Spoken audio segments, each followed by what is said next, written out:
Hi, my name is Chris McCoy. Welcome to the Memphis Flyer podcast. Every week we hop on YouTube to tell you what's going on in the Memphis area and what we have in our newspaper this week. So our cover story this week is by a freelancer named Soto Motoyama. Let me tell you what I like about our cover stories.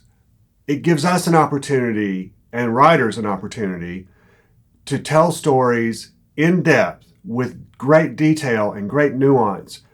And there's nowhere else in Memphis media that gives us that chance, that gives you that chance to find out about the issues and about what we're talking about and what we're concerned about in our community right now.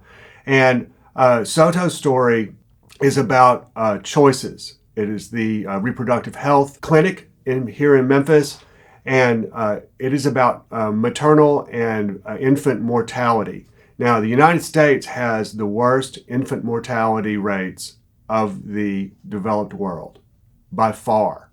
And Tennessee is the worst state in the union for infant mortality. And Memphis is the worst city in the state for infant mortality, especially among black mothers and black infants. The story opens with a interview with a woman who would only identify herself as D, who was a labor and obstetrics nurse from Atlanta who came to Memphis and got pregnant, had a high-risk pregnancy, and ended up in Baptist Memorial Women's Hospital. And she still lost the baby, even though she had been in the hospital for weeks at a time.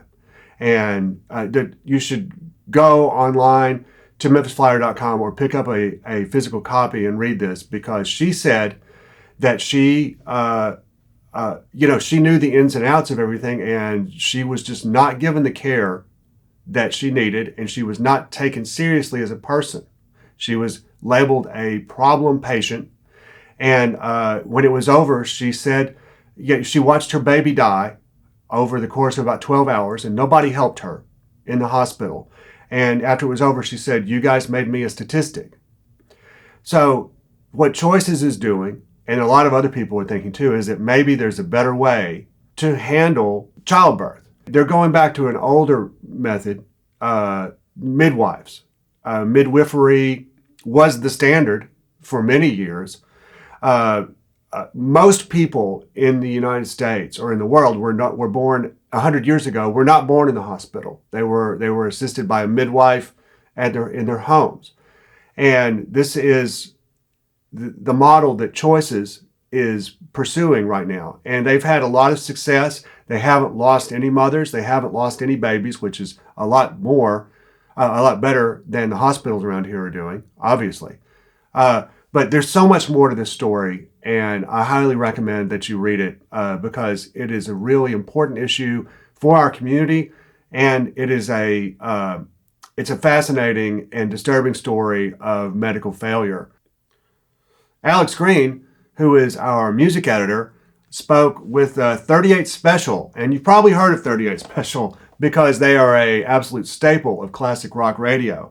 But a lot of people don't know that they actually got their start here. They were related to Leonard Skinner, and they came here to record their first album.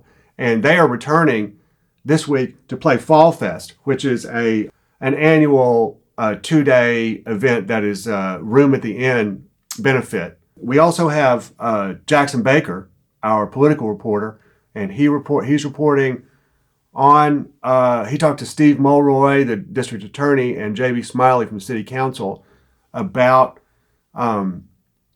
the way that the Tennessee Republican supermajority is using their supermajority in the state legislature to come in and override and try to micromanage Memphis and Shelby County's affairs.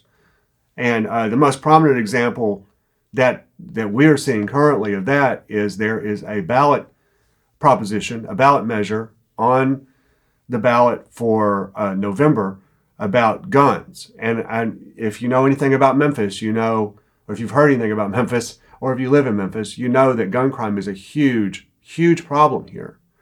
And there is a ballot measure that would allow us, the city, to regulate guns to a certain extent, regulate assault rifles, to require a permit for concealed carry, all of which is illegal at the state level, and to a certain extent,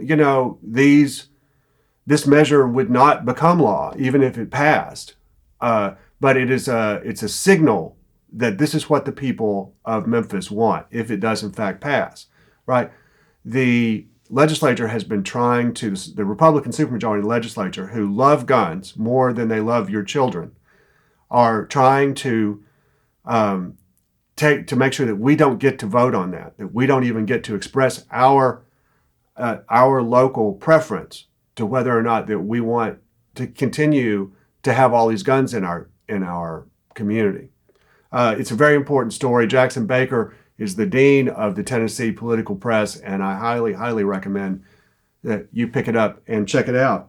Finally, Michael Donahue, our food writer and general man about town, is talking about Tops Barbecue this week. And, Michael writes about all kinds of restaurants and knows everything in the restaurant scene, from chef-driven high cuisine, to street tacos. And, Tops Barbecue is, just let me say, listen, if you just want quick and cheap barbecue, go to Tops. It's the best. And he's talking about, their improvements they've made lately, some new menu items.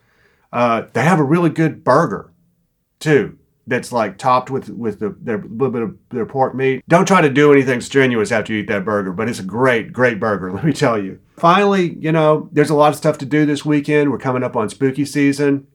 I was just noticing a whole lot of yard decorations in Midtown and all around. People are really going all out this year, which is exciting to me because I love Halloween. It's not really spooky, but it's Amadeus, the film at Crosstown Theater. That's on Thursday night, and Amadeus is a really great film from the 80s that is not seen as much as it should be, but it's about the life of Mozart, and it is a fabulous, fabulous movie. Highly recommend. Of course, not terribly spooky, but hey, it's funny. And finally, down at the Orpheum this week, we have Girl from the North Country, which is a jukebox musical based on the music of Bob Dylan. And we got to see it last night, and it is super impressive cast. The music is done very creatively.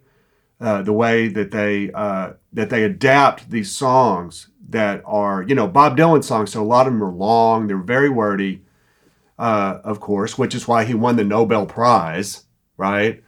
But they adapt it into the Broadway idiom, and it's very compelling in places, and the cast is really great, and they play all their music on stage, so there's not like an orchestra. It's like everybody is over, the musicians are also the actors and also the singers. It's all together. It's a very impressive thing. The Orpheum's Broadway series is great. We get to see some world-class performances down there at the Orpheum. If you want to see the full calendar of everything going on this weekend, you can go to memphisflyer.com and check out the calendar, or you can pick up a physical copy, which has everything listed and broken down for you to tell you exactly what's going on and where it's going on. So, this has been the Memphis Flyer podcast. We appreciate you tuning in, and we will see you next week in Memphis.